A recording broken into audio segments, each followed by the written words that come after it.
Hey everybody, Eric Parker here. Welcome to the Valley of Death. So today I'm kind of searching a little bit for what to cover.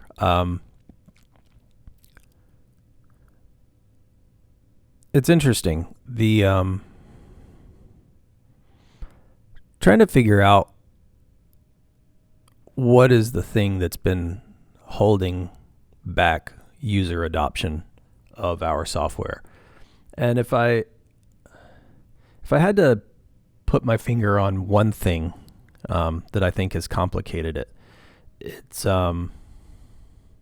probably pricing confusion. When we first launched our product, we really took an a la carte approach to pricing. So everything was completely on demand.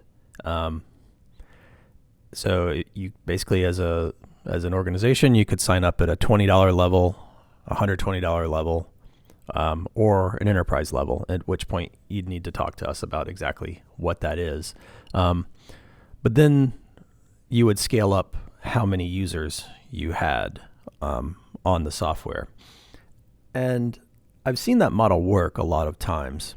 And so, to be honest, I'm still not 100% sure why it hasn't worked so well on our side. But what I saw was that that per user amount for founders that you're supporting, that a lot of companies, they would have trepidation about that. And whereas they wouldn't see it from the perspective of, hey, I'm going to teach an entrepreneur for 3 months, so I'm going to pay $20 a month for that entrepreneur for those 3 months, and then I can dial back how many people I'm covering on my account.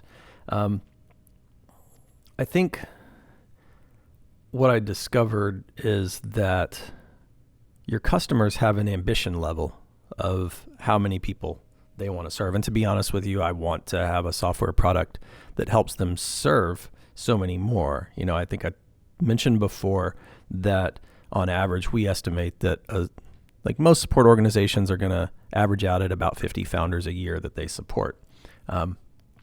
I can tell you that by using our software, we immediately, like overnight, were tripling, quadrupling the number of founders that we could effectively support. And so it's not implausible to imagine that as a support organization that's supporting 50 people, maybe you might be supporting 200. And so as a byproduct of that, then people start immediately saying, oh, well, $20 times 200, that's a lot more money than I can necessarily afford, right? They don't necessarily connect the dots between that cost that goes up is going to result in significantly more revenue. And so we've still been struggling to figure out exactly what a pricing model looks like for everybody. What we've discovered is that we can really just go through a longer process where we intake from a support organization, how many founders do they plan to support? How many people are on their team? How many applications do they anticipate processing? How long do they want to maintain data records for everybody? And that allows us to come up with a little bit of a pricing formula. And I think that the next evolution for us, as we begin to see success in approaching things that way, is that we develop some basic slider tools so that it doesn't become quite as labor intensive of a process on our side to develop each one of these proposals. But again, this brings it back to why 24? Why am I chasing 24 leads this month and not chasing 200? It's because that intake process right now is manual. We're still figuring it out. And I think that's, I used to get frustrated all the times with when I would hear the things like, as a founder, you do the things that don't scale. But right now, that's exactly what I have to do to try to solve what is the right pricing model for how we get our product into the hands of people. And I'll be honest with you, one of the things that we're heavily considering right now is the lean into venture capital, not to survive the valley of death, but because what we see is the underlying promise of the software that we've developed and the data model that we've been constructing is that we can predict whether a business will succeed or not. And so what we're looking at even is at an underlying business model. Is it going to result in a better outcome if we forego revenue today so that we can grow more users and build better data about what those users' success looks like, so that we can have a model that predicts, and then ultimately our business might not be selling software. It might be investing. It might be selling an algorithm. And those are the things that's what makes a startup fun, right? You don't know. You have a core idea underneath everything of what you can accomplish. And a startup is the process of figuring out what's the right way of turning that idea, that technology, into a functioning business. So yeah, that's where we sort of sit with it. And I think that's one of the things that I would just encourage anyone who is in the valley of death to do, right? If you can accept that some of your market assumptions are wrong and you can be willing to experiment around them, then you have a much better chance of navigating your way through. And what you just have to keep in mind is to, let's say we abandon a fee, a licensing fee for our software. What about those customers that pay for it today, right? So we need to honor those people. We need to respect those people. We need to show appreciation to them for being the early adopters that have made this possible. So yeah, your pricing model might be wrong, and you might not know the answer to it. And it's okay to just ask the customers that you're building a relationship with what works for them. That's what I've found. I'd say on average, every customer that we get, I've probably talked to the person in charge of making the decision to purchase at least 5 or 6 times, and in some cases 20 or 30 times. And honestly, for some of the really big partnerships that are out there, I might be pushing 50 to 100 conversations to get over the hump. And I might question sometimes whether that just means I need to be better at closing. But I'm still at a phase where I'm learning about what we're doing. And these early relationships that we build with customers are going to be the critical ones that help us figure out really where we go. What is the right pathway in the long run?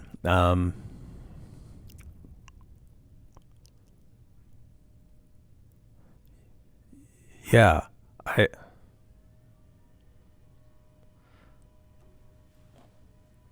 it's curious because the question is how strongly you believe that your solution, your idea, is a revolution versus an iteration.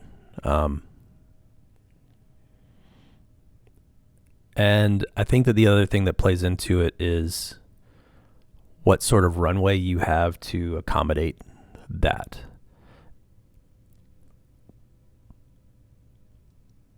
I don't know how somebody who doesn't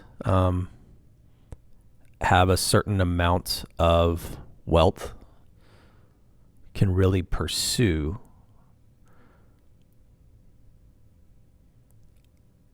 something that's just like audacious on the level of humanity. Took a left turn here. And I think that's actually at the core what our business is trying to solve. I'm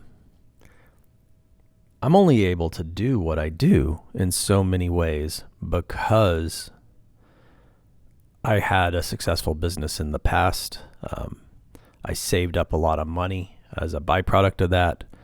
I did everything I could to trim the burn rate of my lifestyle, so that I could weather storms, so that I could take chances. And if you're a founder who doesn't have that safety net, then the real question becomes how do you set yourself up financially to make it happen? One of the things that we do as a company is we try to develop a new risk model underneath everything, because the challenges that I'm talking about, these are an absolute reality for every founder that's trying to start a business. And so as that reality, if you are coming from a position where you have a history, whether it's cultural or what, that has resulted in disadvantage in some way, and you don't have good credit and you don't have savings, and maybe your education system didn't provide you with the same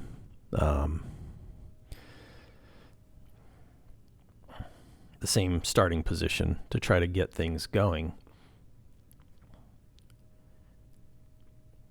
then it's actually justifiable in some ways that an investor or a lender would say you're a greater risk, and therefore they are less likely to give you money. I don't think it's right, but I think it's understandable, if that makes any sense. And so what we've tried to do with our software is to create a data model that allows us to identify the emergence of entrepreneurs that meet every statistical pattern of a founder that has succeeded, regardless of whether they have the same measure of upfront advantage or not. And so, yeah, when I try to think about pricing models for our business, and I try to think about charging the people that are in this circumstance, or charging the support organizations that are trying to make it happen for them, that just feels like it might be the wrong way to go about it. Because it's like we're trying to change the world, but all the traditional startup rules around market traction tell us that we need to grow revenues to a certain place, so that we could then raise capital. But the reality is, I think what we need to focus on might be user adoption, might be the data model itself, might be trying to find more predictive markers within the data, and growing a set that's large enough so that we can not only have a learning AI system that we have already built, but that we're able to apply an AI system to the KPI tracking so that we can develop a much stronger predictive model. And to do that requires venture capital, right? If we are going to forgo revenue, it either requires venture capital from an outsider or it requires the founders of the business to contain their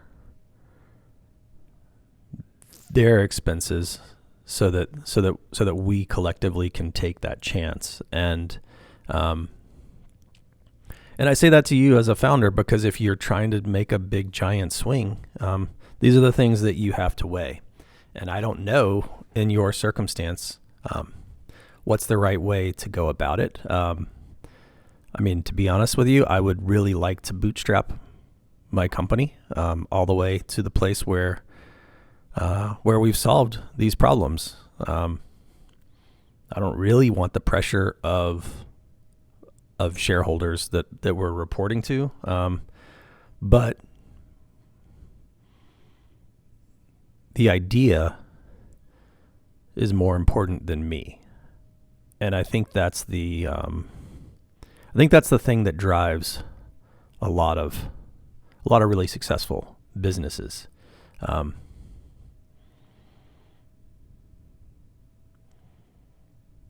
So yeah, I think one of the things that I need to focus on over the next couple of weeks is better honing how I articulate that vision. Because I'm not ignorant of the fact that even just talking about it with you right now, it's a little bit muddy. But I believe that we can transform how investment capital in this country works if we can standardize how we collect data about businesses. And the only way we can standardize that is to provide significant value to founders in the process of getting their business off the ground, and by partnering with the support organizations and funders that are doing the work in the field to help those founders succeed. So we have a complicated web of trust in what we do, and it goes back to what I said yesterday. Trust is everything. You have to keep investing every single day in how you follow up with people, how you follow through on the things that you say that you can do. Because if you lose that bond of trust that exists between you and your customer, between you and your end user, between you and your investor, you're going nowhere. So if you want to survive the valley of death, invest in trust. That's probably about what I got today. So anyway, I hope you found that helpful. As always, would love for you to leave a comment if you have something you'd like me to focus on in a future conversation. And please follow. Please, like, subscribe, all that stuff that every podcaster hates to have to say, but it makes a difference. Look forward to talking to you again soon. Take it easy. Bye.